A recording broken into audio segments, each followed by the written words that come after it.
Okay, because I said the F word, and I know that like last time we only said we can say the S word. So Is that what we agreed upon? Oh boy. Okay. I mean, I don't care. But I think, right. Well, no, we did agree it's going to be PG-13. We did? So, I don't know where I signed up for that. Okay, well, I said it was going to be PG. I don't even remember. Am I looking at the camera right now? No. Like, okay, like if I look here, that's looking at you. Or yes. I'm sorry, that's like I look like I'm looking semi at the camera, but I'm looking at you. Yes. All right, that's all I care about. Cool. Okay, I don't remember signing any paper that said this was sticking to PG-13, so we're just gonna roll and see what happens. Okay. We can do not rated. That's a thing, not right? Rated, NR? not rated. Yep, and that's always means, guess what? You're in for a wild ride. Okay, welcome to the Muscle Science for Women podcast. I'm your co-host, Ashleigh Van Houten, and I am Rachel Gregory, the other host, co-host. And we're like, I want to say 4 episodes in now, because there's the other one with Dr. Stacey Sims that came out just before this one. And I mean, I think we're doing pretty good. We're getting some good feedback. I think people are pretty happy with this new direction we're going in. Yeah. I'm happy. I'm enjoying it. So things going well so far. I am enjoying it.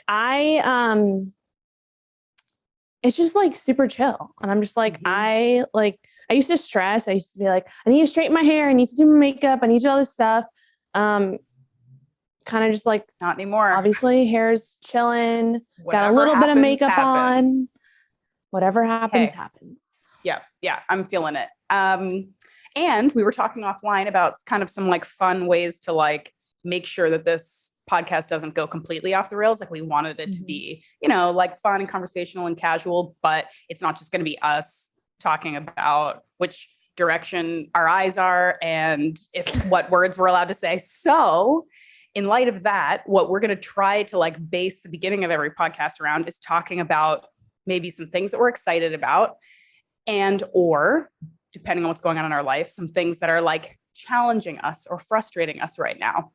And I know we're going to kind of talk a little bit longer about your exciting things. So I'll just start by saying I'm kind of excited that in very soon, in a couple days from this recording, I am going to Nova Scotia to visit some family. It's a little family trip for a couple weeks. And while we're there, we always in the summer, my husband's family lives on a lake and they have this great like sort of lakefront property. And we always do a little homemade triathlon. Remember you messaged me we've been talking about this for a while that like you and I need to do a triathlon. But anyway, we like make up our own because as you know, having competed and I've done a couple like races and things that like, it's actually not always super fun to do these things in the presence of thousands of other people because you're like getting kicked in the face in the water, etc. So when you do it on your own, you kind of just get to do what you want. And this one's different because it's a swim, run, paddleboard instead of a bike. Yeah, it's really cool. That. The setup, you got to come sometime, but the setup is basically, so we're on the lake and then we swim. It's like an 800-meter swim to another beach. And then we run through this amazing park, about 5K. And then we're on the other side of the lake and we paddleboard back to our original location. And it's super fun. And like, we get kind of competitive with ourselves, right? Like you try to do a little bit better than last time, but it's very chill. Yeah. And it's just kind of a fun, like people may not know that one of the sports I was like semi okay at growing up was swimming. I really liked it. And I swam competitively a little bit. And I don't even like for fun really swim much anymore. I just like don't have really the time or opportunity. But when I go home, I try to like actually get some swims in. Like I get one of those, you know, those like buoy things you can swim out in the lake and no one's going to run over you and like all that kind of stuff. Because I really think it's an underrated form of exercise. It's just so good on your joints. It's good for your lungs. It's like very low impact, but challenging. And I've also always found it, I don't know if you found this to be the case, but I always found it very meditative, more so than running. Like I've done some long distance and some running stuff in the past too. And I know you can get into that like flow state, that like runner's high that feels quite nice, but I like doing it with swimming because I feel like it forces you to have more regular measured breathing that can get you really into like a zone that's like almost calming and meditative. Whereas with running, like yeah, if you're a good runner, I guess you can do that. But I'm mostly just like gasping for breath and like waiting for it to be over. So anyway, all that to say, I love swimming. I'm going to do a fun little triathlon and I'm happy about that. So I'm looking forward to it. That is exciting. Yeah. So I'm like the opposite. When I was doing triathlons in college, swimming was my least favorite part because I just didn't really want to train for it. So I wasn't fast at all. And so I was just like always getting kicked in the face, and that's not part of the swimming part, but that was my least favorite part of it. But yeah, I never got really like efficient at it, because swimming is like one of those things where when you first do it, you're super inefficient. Right. So I felt like I just never got like the form. Eventually I did, but I just never really like paid attention to it with training. So I kind of just, did more of the bike and run stuff. And I was like, all right, I'll just do the swim. It's the first part of the triathlon. I'll just, I'll wing it. Yeah. Get through it. What we talked about this before, if we were ever going to do like a longer one and like different people did the different legs, like I do the swimming, what would you do? Bike or run?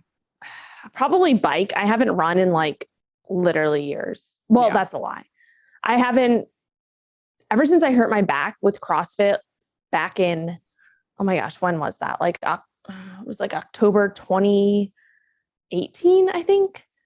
And ever since then, I just couldn't really run to the degree I could before when I was in college and after that. And then I also saw that, my best body composition was made from lifting weights and not running at all and just doing like low intensity cycling and walking, which we could talk about probably all day long.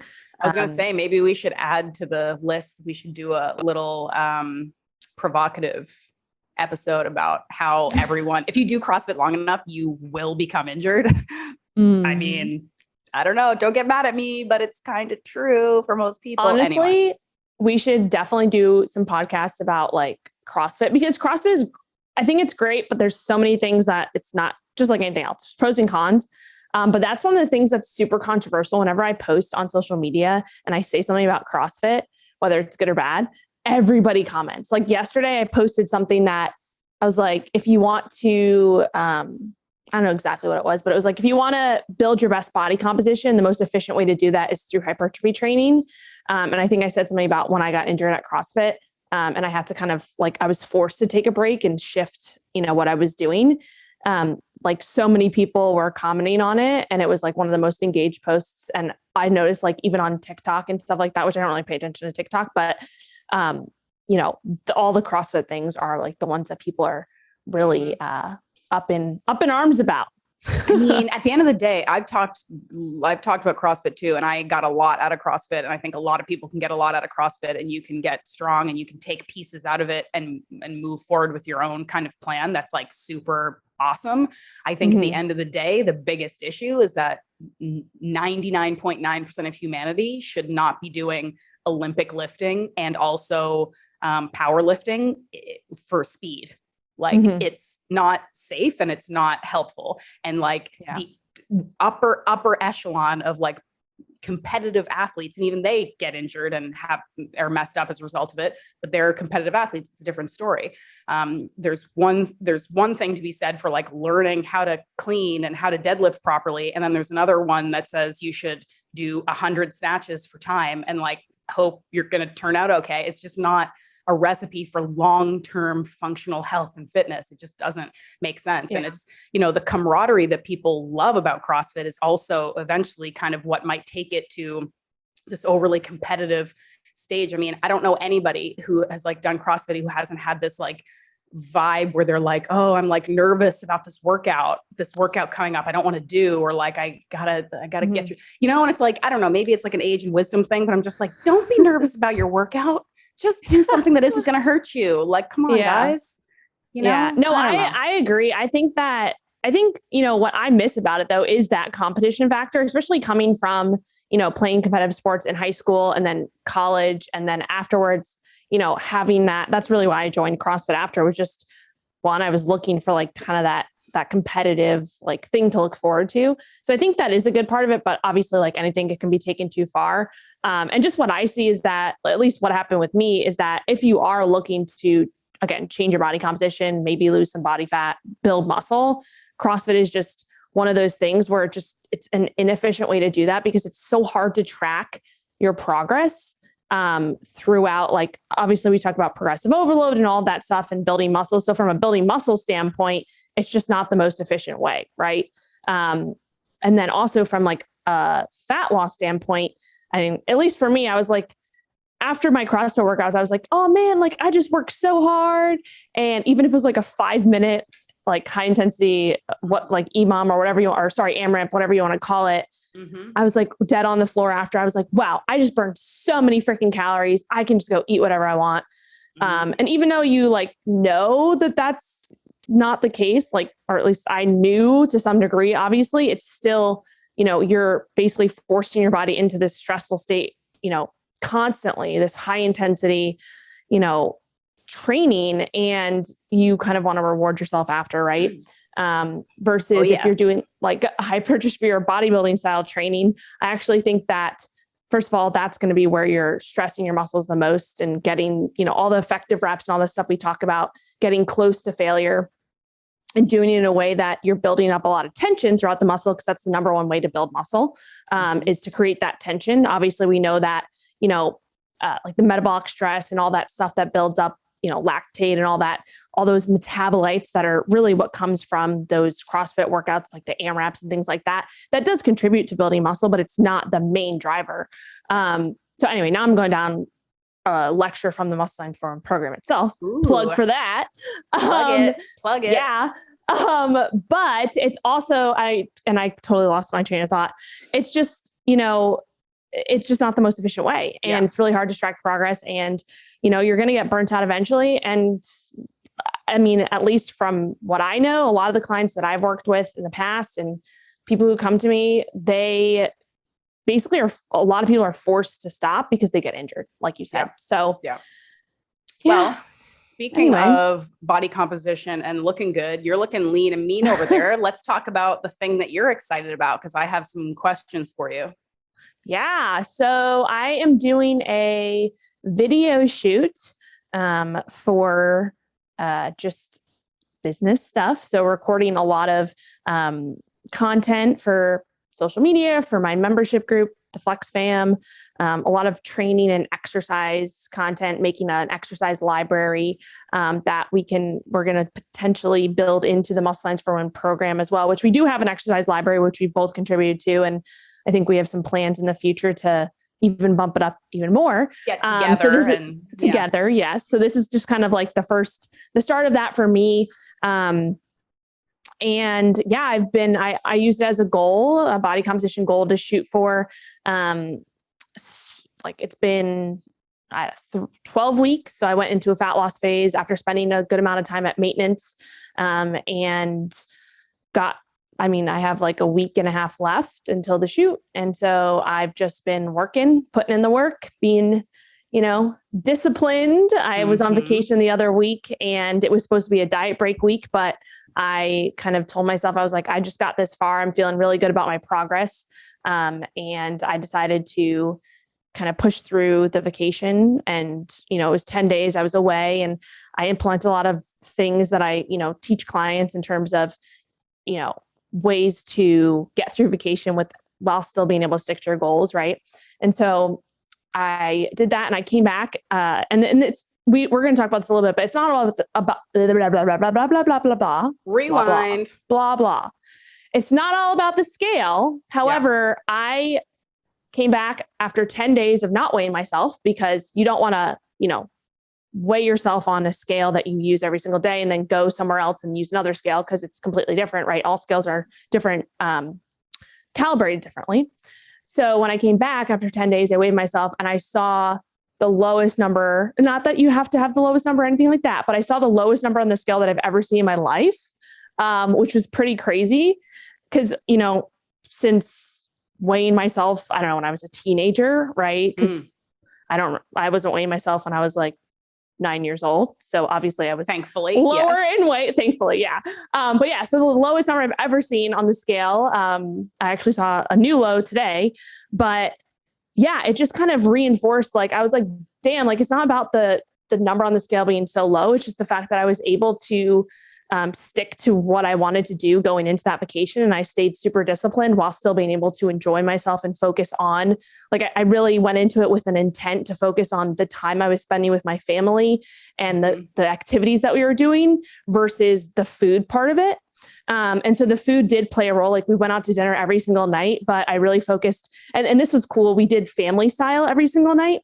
So like, we just shared a bunch of stuff. And so I went into each dinner making sure that I ate like a really like solid amount of protein beforehand. So I didn't go into the meal hungry. And so I was still able to have like tastes and nibbles and things of the different things and still stay on track within, portion sizes. So that was a cool thing. And then when, coming back after, setting a goal and then accomplishing that goal, it's just like, I was just like, damn, I feel freaking awesome. Like, I just had so much, energy, and it was cool. So yeah, that was something I'm excited about, and we'll see how it goes. I have some questions. First, I think it's cool to note what you said about like not necessarily when you go on vacation or when you're visiting with family to just not maybe put so much focus or emphasis on the food you're eating. Like, you can still have meals and you can still enjoy them and you still can go out to eat, but there's this slight reframing between like, I'm going to go enjoy my meal and not be obsessive and not freak out, but also I don't have to like eat like I'm dying tomorrow every time I go out because I'm with my family, because I'm on vacation, because I'm eating out, and I think a lot of us can relate to that, and especially when you're like trying to lose fat or you have some goal and you have to eat more strictly and you go out and it's like this like boo-hoo kind of thing. Like, I can't get the fries or the junk or the extra or the drink or whatever. And it's like, I've talked about this before, that it's like, first of all, suck it up. You set this goal. It is what it is. Like, you don't no one's forcing you to do it. No one's forcing you to lose weight. Yeah. But I think there is something to be said there that like, there's a wide gap between dysfunctional, I have to eat every single thing all the time when I go out, versus dysfunctional, I have to drink a water while everyone else is eating a meal. There's a wide range in there of like, it doesn't have to be all about the food all the time, but you can still go out and enjoy and not have to be the weird pariah that's eating weird stuff when your family's eating normally, whatever. Like, you gotta figure it out for yourself. Okay. But you did talk about like, getting on the scale and all this stuff. When you do, because you've done, since I've known you, you've done like a few of these sort of like cuts or mini cuts or like preps for things.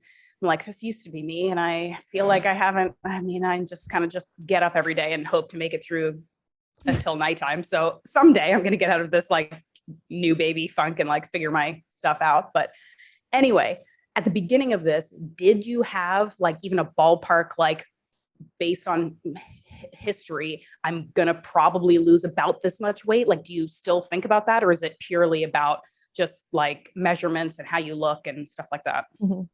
Yeah. So I did have, first of all, I want to go back to something that you said about the two ends of the spectrum. I think that's super important. I wrote down this quote the other day. That's why I was looking at my phone, and it's a super simple quote, but it stuck with me. Extremes are easy. Balance is hard.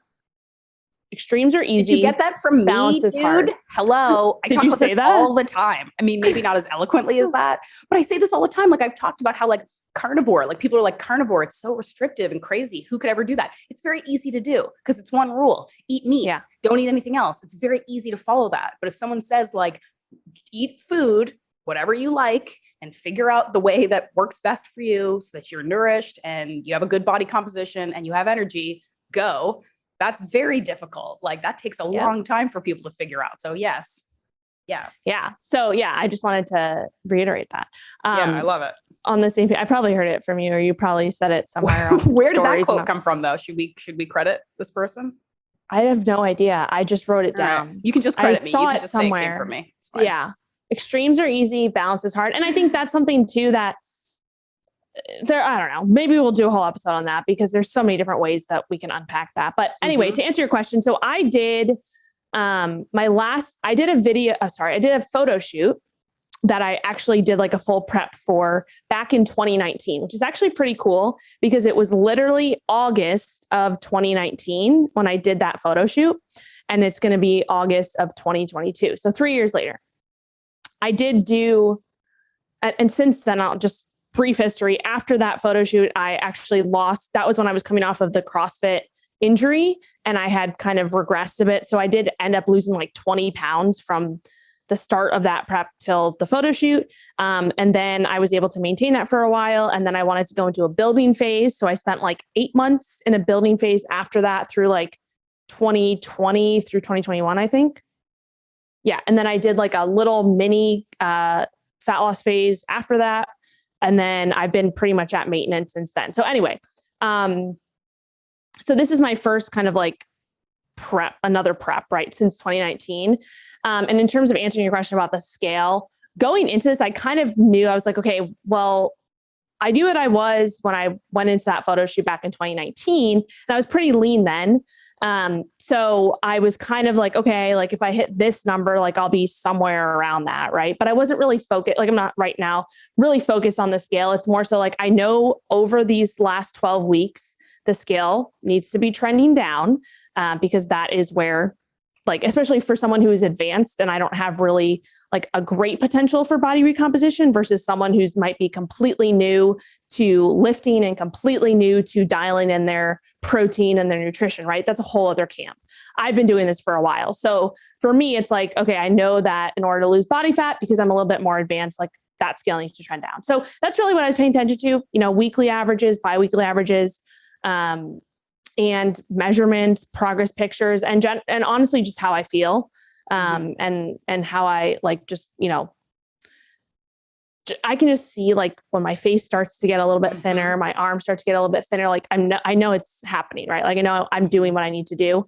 I did take a little bit more of an aggressive approach this time though, because I had like a strategic periodization plan, which I do encourage for like a lot of my clients, just to have a plan going into it. So, and for me, it was, I had like vacations throughout. So what I did, it was really like a 3 week on, 1 week off type thing. So I was like 3 weeks, I was home, I was in my routine, pretty aggressive deficit, not too much cardio in the beginning, really focusing on steps, training, a little bit of biking at the end of my lifting sessions. Then I had a, Sorry, you're talking about a deficit. We're talking caloric deficit. Mm-hmm. Does that progress throughout the 12 weeks as well? So like at the beginning, maybe the deficit is, however, say a couple hundred calories or something, and then that continues to grow as well as you get closer? So typically, yes, but because I took such an aggressive approach from the beginning, because I knew I was doing, and this is something people might have heard of, like the Matador approach, or just taking, diet breaks in between. So because I took such an aggressive approach from the beginning, I actually haven't needed to, I think, and I work with my own coach to keep me accountable for this with nutrition. But I started at a certain amount. And so I only had to drop it once after the diet break. And then I've been coasting with that and just continuing to lose, because it is a pretty aggressive approach, a pretty aggressive deficit from my maintenance. So anyway, that being said, I did take kind of like a 3 week on, 1 week off approach. So 3 weeks in the deficit, 1 week diet break, 3 weeks in the deficit, 1 week diet break, and then 3 weeks in the deficit before my photo shoot. And with that, this is actually first of all, the best results that I've seen from a fat loss standpoint in this period of time. It's also been the easiest fat loss phase I've ever gone through. And this could be its own podcast on its own. I could go into a lot of that stuff, just the things that I was focusing on versus not focusing on. And the approach that I took, I really enjoyed, because the weeks that I had the diet breaks were the weeks that I was traveling and on vacation. So I was still able to enjoy this, aside from the last week that I just mentioned, where I decided to stay as disciplined as possible, because I was kind of at the tail end, right? It was like last week and I only had like 2.5, 3 weeks left. So I was like, damn, I made this much progress. And so that momentum of the progress is what led me to the motivation to continue staying dialed in. So yeah, I don't know if I answered your question, but I did kind of have a ballpark range of the scale. But like I said, it's continuing to drop. And I wasn't expecting that, but so have you had the same coach and basically the same approach for like most of your kind of cut phases over the last few years? Like nothing drastically, you said, you were a bit more aggressive this time, but like nothing drastically different in the last few years when you're doing this, right? Actually, no. So, and the reason for this is, twofold. One is because I like to experiment with a lot of different approaches so that I can go through these approaches myself. And so then when I'm taking a client through a certain approach that I find, because there's different approaches that work with everybody, right? And you have to figure out what works for you and your lifestyle. So for me, it's like I want to test these out on myself to kind of understand, what the feelings are, all the stuff that's happening for myself before I put a client through it, right? And also twofold, or the second part of it is that I've had different coaches throughout the last few years because I really believe that, getting coached yourself and learning from other people is important. So I want to vary that in terms of the different coaches that I have. And that's more so just from like a growth standpoint from like what I want to continue to evolve with my own coaching. Right. So yeah. So what are the kind of differences? Like what's significantly different? So in terms of the approaches, yeah.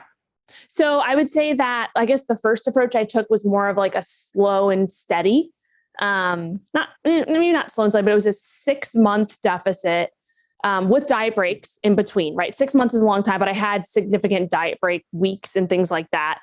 And had I think I had a few weeks of at maintenance. So I wasn't in the deficit the whole time.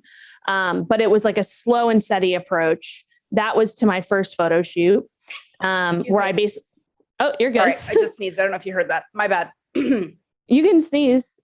Yeah. Like it's not illegal. I feel better now. Okay. Cool.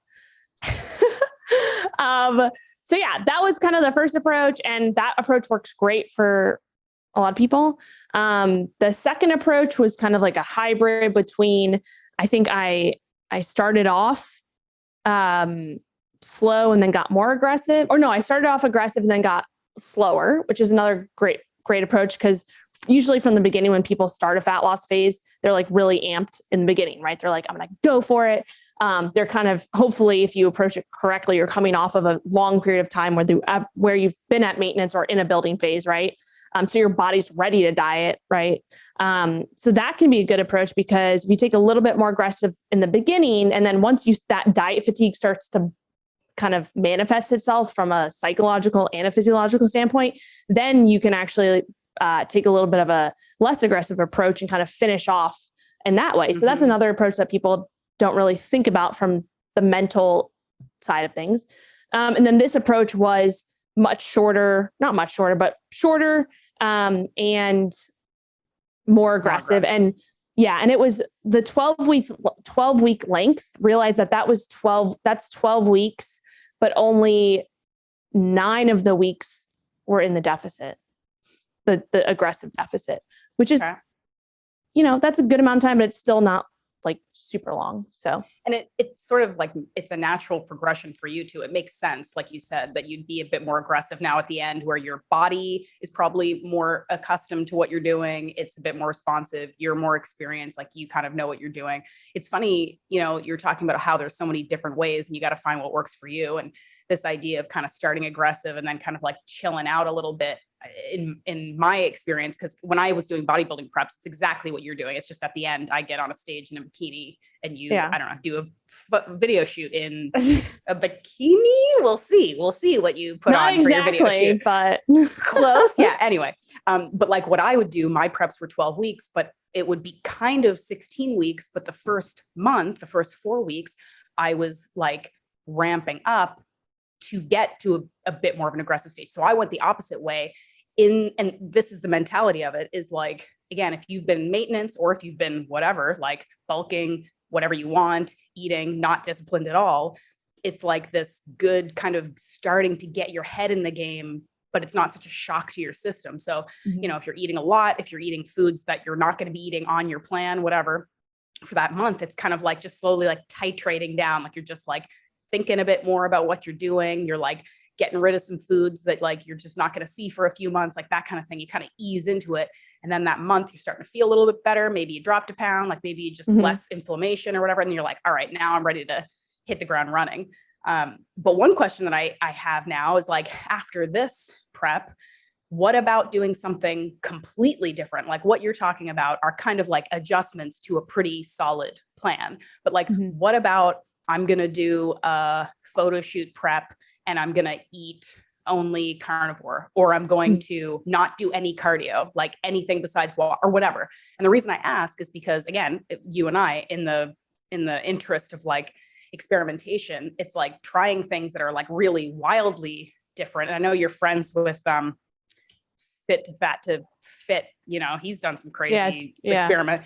True. So, but like, for example, you know, people have told me like, are you ever going to do like bodybuilding thing again? And I'm like, nah, probably not. Like I kind of did what I wanted to do, but the only thing that would get me back to doing a prep would be if I was going to do it, like if I was going to do like a prep only paleo, or maybe I wouldn't do carnivore. Like that's just, I'm not doing that for 12 weeks, but like some kind of interesting protocol that I wouldn't normally do. That's like a different challenge.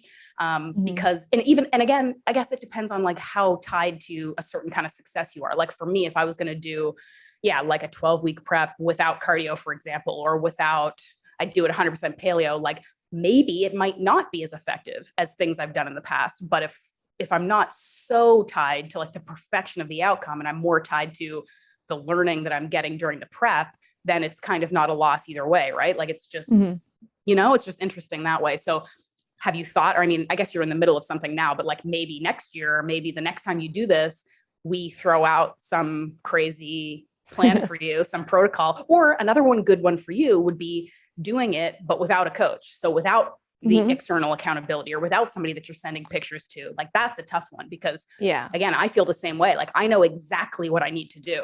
But if I was going to do it, I would probably pay and have a coach because the accountability is extremely helpful. So it would be a really unique challenge, even for somebody as disciplined as you are, to do it without that external help. Yeah, no, for sure. I think I would say that I've experimented with a bunch of different stuff, and I'm talking like before that 2019 period. So like keto, different fasting protocols, different things like that, like throughout those years, before that. And so I did go through different cuts and things like that. I would say though, it was still like during that period of time, it was much more, I was less obviously educated on a lot of things. So like I did a period of carnivore, like I did carnivore for 30 days just to see like what happened. It wasn't necessarily though for like a specific fat loss goal, right? What did happen? I'm curious. Oh my gosh, this was like 2017. Strict carnivore for 30 days? Yeah. In 2017. Yeah, I'm like trying to How remember. have we never talked about this? I don't know. It was back when I was doing stuff with like Danny Vega. I guess it was before we kind of knew each other, but yeah, it was before we knew each other, before we met, or 2016 or something. We like literally put together a program. It was called the Keto Carnivore Cut. And it was we put it together as like a cut protocol for like a month, just to like experiment. But I was just kind of doing it just to see. But so yeah, I've done that. How was your digestion? Because that's the biggest thing everyone talks about is like people's digestion goes nuts when they're only eating meat. And I've never had that issue, but I've also never done it for 30 days straight. So I think that I was eating pretty strict keto before that. So my body was like used to like the lower carbs, and I was eating vegetables, but not like a ton, I don't think. So the transition, I think I don't remember exacts. This was years ago. But I think that my digestion, one of the things that the perks that I liked about it actually was that my digestion got a little bit better, in terms of just less bloating and stuff like that. It's probably because I typically, when we talk about this, I love vegetables. Yeah, you ate a lot of squash. Yeah, I haven't been eating that much squash lately. That's one thing that's different about this prep is that I swapped, because it's summertime, I swapped in, and we can talk about carbs and all that jazz too, because this was not like a low carb keto prep or anything like that. It was lower carb because calories, you have to take them from somewhere, right? And we don't take them for protein, we either take them from carbs or fats. But I swapped that for fruit. So had like strawberries, and stuff like that. But but there's a few things that I did do differently, which I would love to talk about that because they're things that are so simple, things that are so underrated when it comes to something like this. And I'll just say one of those things is that I pretty much ate the same exact thing every single day, which for the past 3 months, aside from some things on the weekends and a little bit, but I basically created a meal plan for myself of the foods that I know I love and enjoy.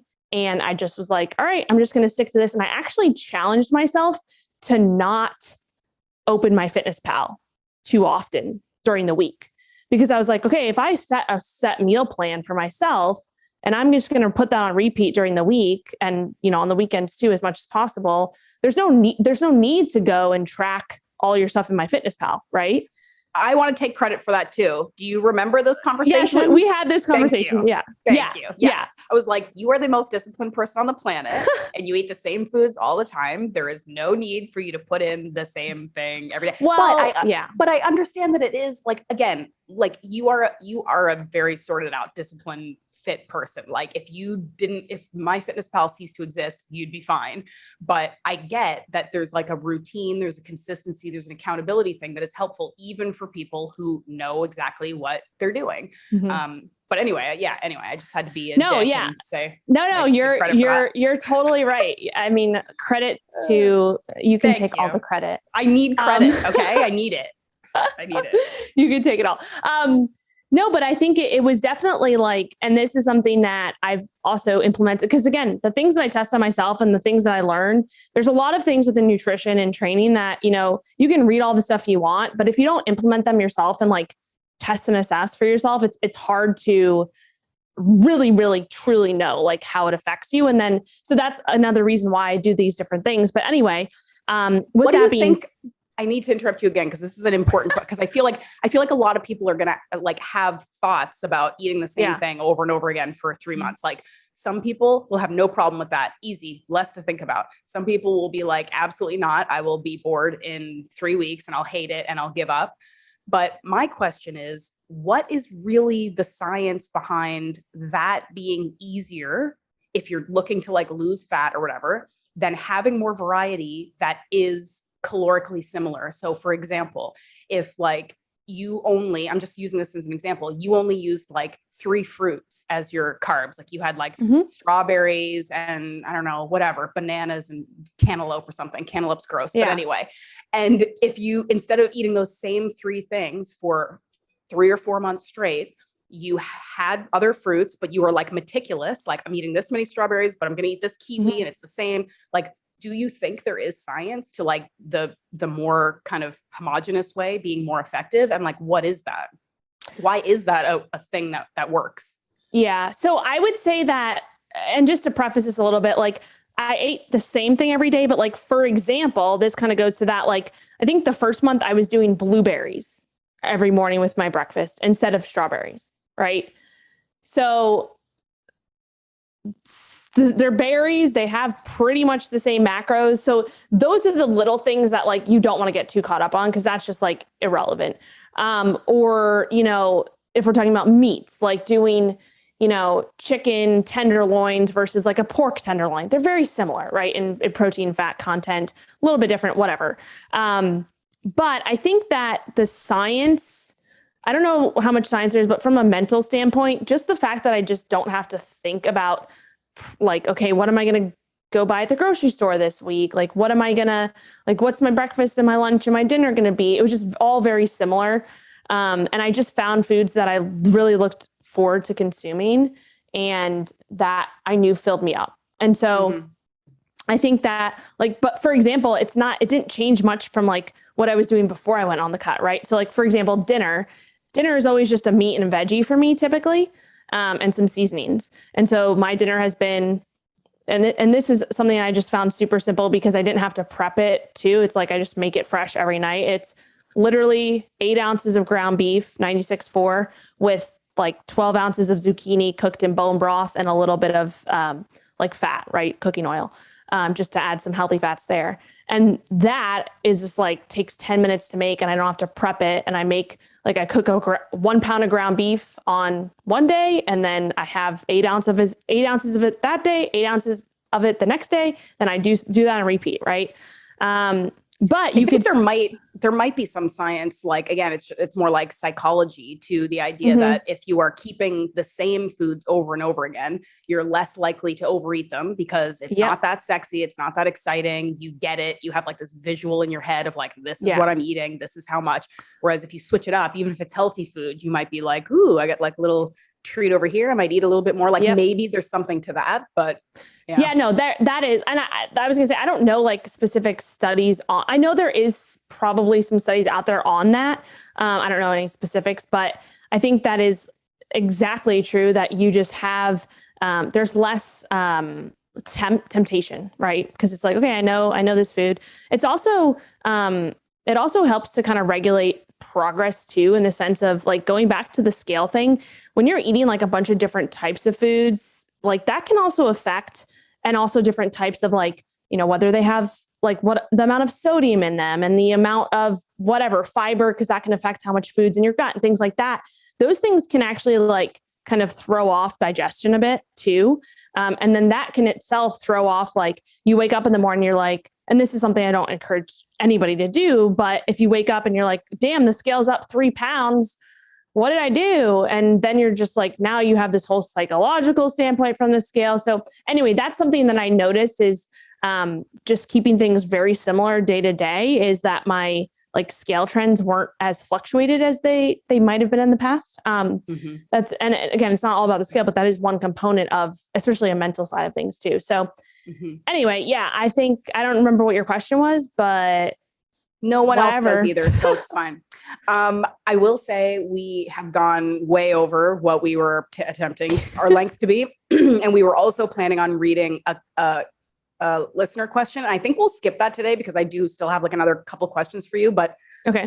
I want people to know that if you send in a question, we will read them and we will answer them. Just this one ended up being more exciting than we thought. I'm losing my voice in the middle and I haven't even been talking that much. Hold on. I've been, it's not COVID. No, because you've got the interesting thing going on, but I do have a couple more questions. Before I dive into the next question, I want to do this so I don't forget. Our sponsor, our show sponsor is Optimal Carnivore. They're amazing folks. They're very transparent. They make these grass-fed, nose to tail, basically multivitamin supplements that I have been taking pretty regularly. And look at this one. And of course, she has a organizer for her supplements. Can I plug this really quickly? You sent those, or I got those at the beginning of this, which was around the beginning of my prep. And I mentioned I am have been in a pretty aggressive deficit. With that, I take a little bit extra supplements as kind of an insurance policy, right? Nice. Because not getting as many nutrients as I would if I was intaking, an adequate amount of food to be at maintenance. So I implemented those, the general ones, it was like the organs, oh my gosh, just like grass-fed organs or something. Yeah, right? Just the grass-fed organs. Yeah, because they have the organs and just the liver itself, and then the brain one. So it was just the organs. I implemented those as my in place of a multivitamin. Love it. So just plug in that, and you can see them in here. And my fish oil, and awesome. Yeah, you 9 years old.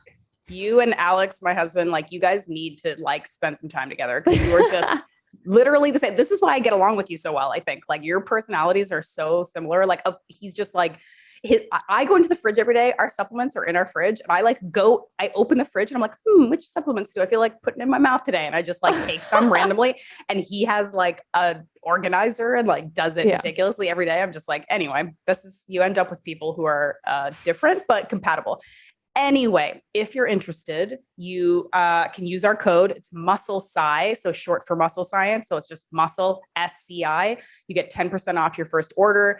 They are directing us to their Amazon store, which is just amazon.com/optimal carnivore. But you can also go to their website, optimalcarnivore.com. If you have any questions about the products or anything like that, you can reach out to us and we'll get the answer for you. But those guys are awesome and they're supporting this transition to this new podcast. So we love those guys. So thank you. All right. You. Next question. We got to address it. And then maybe we should wrap this up because it has been over an hour. You talked about the progression of a prep. And this I think is pretty standard for most preps, is that you kind of start with the food and you progressively lower your calories. You progressively kind of get more and more strict as the thing goes on.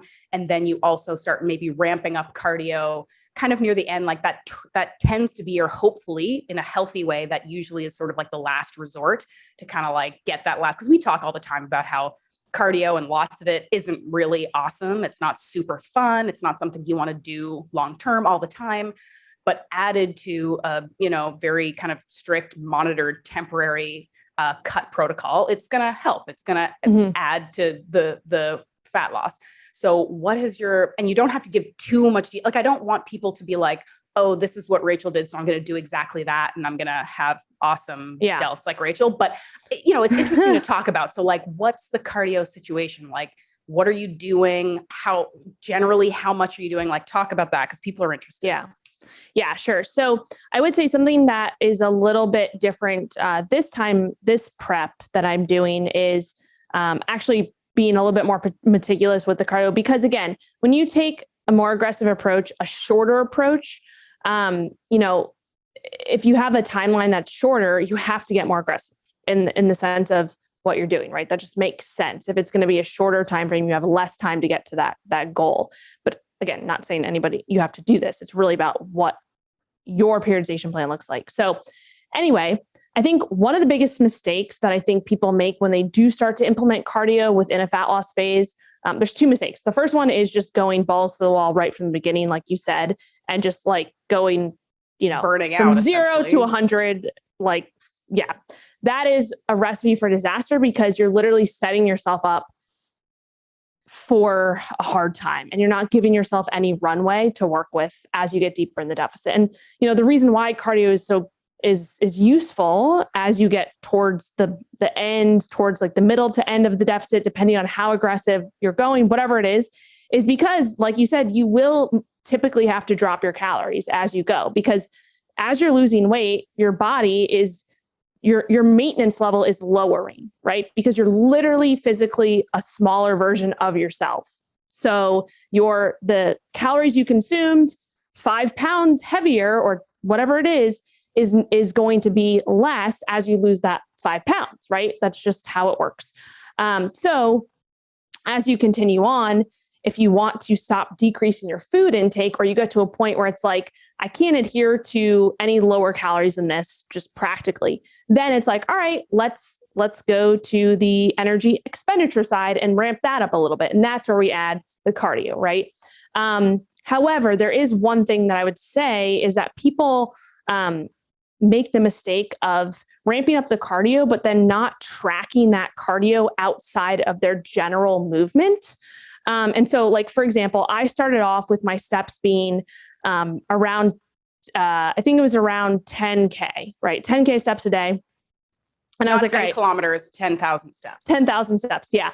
So then I, just from the start, I did, or I think it was like 2 weeks in, I bumped that up to like 12K. I think I have to like go back and look. But that was just steps, right?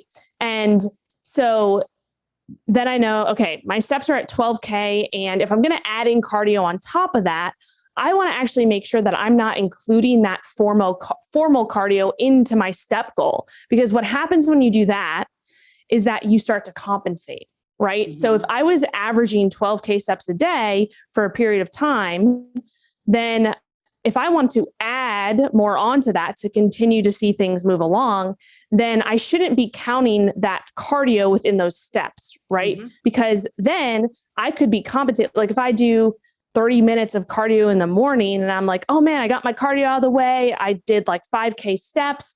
The rest of the day, if I look and I have a step goal of 12K, right? Then I might stop at 12K and be like, oh, I got my 12K, but then I actually needed 12 plus 5, whatever that is. What's that? 17. I can't do math. 17, right? To add that extra on. Mm-hmm. 17. Mm-hmm. Wow. Got to take that brain complex. All right. Got to take that brain complex next. Another, I mean, I have 1 week left in my diet. My brain fog is definitely up there because as you don't have enough fuel coming in, it affects your brain. So that's why you can't diet forever and you'll feel like shit. So That's a whole other podcast. But anyway, so the biggest thing here is to just think, and I'm not going to give specifics and ramble on because I've been rambling on all episode. But if you are going to add cardio for the goal of losing body fat, make sure that you're not compensating for your other NEAT or your other non-exercise activity thermogenesis, because then things are just going to kind of balance out. And then you're gonna be like, oh man, I'm doing this extra cardio, but your body is really, really, really smart. It wants to do whatever it can to be as efficient as possible. And so it's going to be like, hey, you just ramped up this cardio. Okay, I'm going to go sit on the couch for this period of time instead of go out for my afternoon walk, right? I'm not going to go, fold the laundry. I'm just going to leave it in the dryer for the next week. Right. Yeah. And you do that subconsciously. Your body does that subconsciously because your body doesn't want to lose body fat. It doesn't want to do these extra things. It wants to stay at homeostasis because it's like, bitch, I'm lazy. Like I'm going to do what is easy. And I think it's worth I said bitch, noting that. Yeah. You said the B word. And at the top of the call, we decided that, and then you just said the S word. So should I we said the S word is should good. I just escalate and just throw an F-bomb right now? I'm not actually worked up enough today. We didn't talk about things that are frustrating us. So I'll leave the F-bombs for the next episode. But I think it's worth, and this is like maybe a good place to like wrap up is like, shut up. It is not you, me. No, we want to keep this. We don't want to keep these like 2 hours long. We could, but I think our listeners are probably like tapped out at around an hour. But it's good to remember that like your body doesn't want, unless you are a very, very overweight and you're looking to lose excess body fat, especially in a cut, especially someone like you who starts out lean and is trying to get temporarily more lean than your body should be long-term. Your body does not want to do that. It's going to fight you in very subtle and intelligent ways, like you said, by compensating. And so that's why you have to have all aspects of this prep, this plan really dialed in and sorted out, not only from the food part that like, it seems counterintuitive, like you're working out more, but you're eating less, but that's how you lose fat. You're going to want to maybe eat more because you're exercising more. Guess what? You can't do that if your goal is to lose fat. Also, things like recovery and sleep, because if you are busting your ass at the gym and eating less than your body wants to, you know what's going to start to suffer? Sleep. And when your sleep suffers, guess what else suffers? You're going to plateau. You're going to hold on to fat. All of these things are going to happen. So like this is why people aren't really doing this, because it's a lot of work. It's difficult. And your body doesn't want it. And your body especially doesn't want it when you're a woman, because we have all kinds of like hormonal fail safes to keep us from getting incredibly lean, because our bodies don't really want to be that way. So in summary, we both do this. We've done it many times. We're not saying never do it. We're not saying that it's like a bad goal or whatever. And everybody kind of wants to look good and do a photo shoot and get lean and see what they look like with some abs and stuff. It's great. But it's worth noting that this stuff, there are seasons, there are phases. It's meant to be temporary. No one should be in a deficit all the time. Well, I mean, that becomes something else, but you just have to be mindful. You have to like put your health first. You have to be thoughtful and know that this is basically like a part-time job for you right now that is going to have an end. And then you have to know what comes afterwards. So maybe we can talk about that in a future episode, because that's one thing I think is very, very under discussed, is what to do after a cut. And it leaves a lot of people really messed up mentally and physically. So let's add that to my list. Yeah, let's do that. The reverse diet, because I am going through a reverse diet and I already have a plan for it in terms of what I'm doing. And you have to have a plan for after the diet, because if you don't, you're screwed. One last thing I'll mention too, because I didn't actually answer your question, and this will be 1 minute long, but in terms of the type of cardio I have been doing through this whole prep, I haven't done one high intensity interval session. And I'm not saying that that's bad or whatever. They're not bad. There's nothing bad about it. There's things that are, more optimal for certain people. But for me, because I took such an aggressive approach from a calorie standpoint, like you said, I didn't have many recovery resources available throughout this prep because I was already such in a deeper deficit. So my cardio came from obviously maintaining those 12K steps a day with just walks outside. And then the added cardio was like 20 minutes on the bike after a lifting session and a few incline treadmill walks at like a balanced, like low intensity steady state pace. And that's all. I didn't do any HIIT or anything like that. And yeah, that's just another thing to point out that, you don't have to do HIIT. You don't have to do any cardio to really lose body fat. It could help depending on you and your goals, but there's a fine line, especially as you get deeper into a fat loss phase. And as you take a more aggressive approach, your body, especially for women, I think, and this is mistakes that I made in the past personally, that your body is going to be way more sensitive to the stress that you are putting on it. And so I can talk forever, but I'll just say this last thing. Being in a calorie deficit, no matter an aggressive, a moderate, whatever it is, that in itself is already stress on your body, right? So you have to manage all of the other stressors as best you can. And that can be a whole other podcast on itself. We have a whole, I think it's like a 2-hour lesson on that in the Muscle Science for Women program.